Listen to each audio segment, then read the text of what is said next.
Hello, my name is Jeremy Chavez, and the case study that I chose is the 2009 H1N1 pandemic. So first we have some background information. The United States government had been preparing for a pandemic for years. They were anticipating an avian flu pandemic, so they had started developing certain precautions. The first case of 2009 H1N1 in the United States was reported in April 2009. The first case was found in a 10-year-old from Southern California. The virus was new to humans, and it was unknown if human-to-human spread was possible. It was.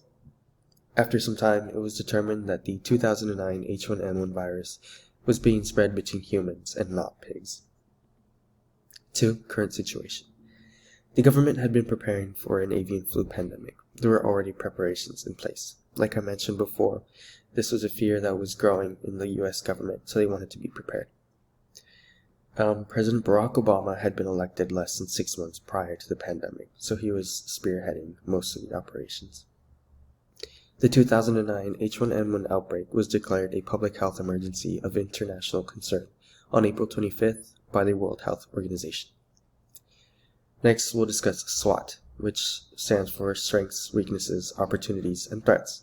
Strengths. The CDC reacted very quickly to the situation. I think the CDC did a very appropriate job with the way they handled the situation, as this was done in a timely manner. Weaknesses. There was a lack of communication with the public about circumstances. I believe they should have communicated the severity of the situation a lot sooner, seeing as how this was a new virus. Opportunities. The government had already developed pandemic precautions. Because they were preparing for the avian flu, and these viruses were similar in nature, this allowed for some flexibility and allowed them to apply it to the current situation.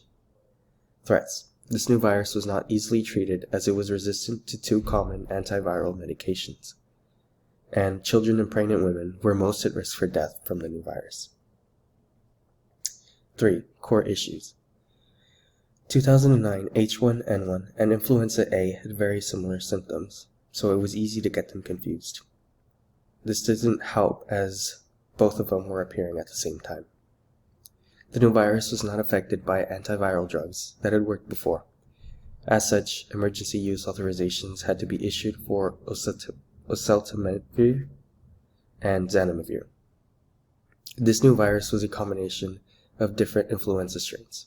Of these, 2 were swine influenza strains, and the others had never been seen before in humans or animals. 4. Alternatives. Because I believe the CDC did such an appropriate job for their response in the situation, these are alternative routes that could have been taken or things that could have been improved upon. First, we have informed public of potential risks. The first press briefing was held by the CDC on April 23rd. However, the number of cases had already been growing exponentially. Seeing as how this is a new virus, I feel that they should have communicated this a lot sooner than they did. The government advised against traveling to Mexico, the origin of the virus, on May 8, 2009, but this should have been done sooner and for other countries as well.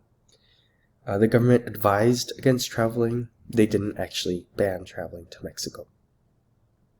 Next, we have focusing resources. Though the avian flu was proving to be a problem, the government should not have focused all their time and resources on preparing for the avian flu. In doing so, they neglected to take other illnesses into account. Recommendations. This will be expanding on the alternatives. Informing the public. Public health officials could have announced that there was a new influenza virus that was making its way around the country. How can this be done? Releasing a statement addressing the current situation would be the best way to go, given that this was a new virus that hadn't been seen in humans before. Making sure the public is aware of all risks is imperative to ensuring their safety. Next, we have resources. Though it's important to be prepared in case of an emergency, it is also important to be able to adapt. How can this be done? Having precautions that can be applied to any situation or illness without needing any major changes would be a great thing to have. Not focusing too much on one specific scenario would allow for flexibility and the ability to adapt to any circumstance. Action plan. Overall, the CDC and the World Health Organization's response to the 2009 H1N1 pandemic was very well executed. Many preventative measures and studies were carried out in a very short amount of time. Reacting promptly to the situation resulted in a positive outcome. However, there were areas that could have been improved. As mentioned before, the communication between public health officials and the public could have been bettered by holding briefings soon after finding the new case. They should also emphasize the fact that children and pregnant women were at risk for death through public health announcements. To better utilize resources, the government should have multiple plans in place for any situation they may encounter. Having a team that specializes in coming up with plans for any kind of scenario would be quite beneficial. Next, we have my opinion on the case. This case reminded me of the COVID-19 pandemic a lot because of the precautions that were set into place to protect the health of the people. I found a lot of similarities when I was investigating this case. I think the CDC responded to the situation very well and in a timely manner. There aren't many criticisms I can make about the way the situation was handled. I also found it funny how this specific strain of influenza was a mix of 4 different influenza viruses. Thank you.